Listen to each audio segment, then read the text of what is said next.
بسم اللہ الرحمن الرحیم۔ فاطمہ کے گھر میں ایک بلی رہتی تھی۔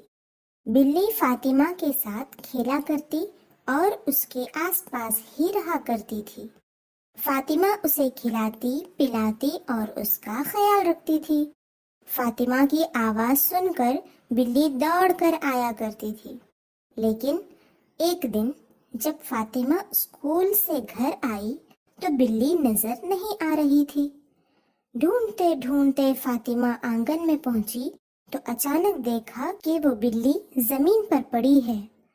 آواز دینے پر اٹھی نہ ہلانے پر اٹھی۔ فاطمہ گھبرا کر رونے لگی۔ اتنے میں نانی جان وہاں آئیں اور فاطمہ کو گھر کے اندر لے گئیں اور کہا، انا للہ و انا الیہ راجعون، ہم اللہ کے ہیں اور اسی کی طرف لوٹنے والے ہیں۔ بلی بھی اللہ کی تھی، اس لیے اسی کی طرف واپس چلی گئی۔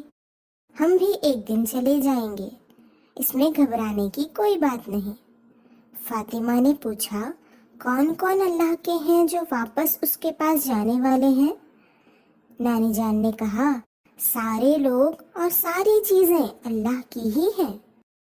ہر چیز واپس اللہ کی طرف ہی جانے والی ہے۔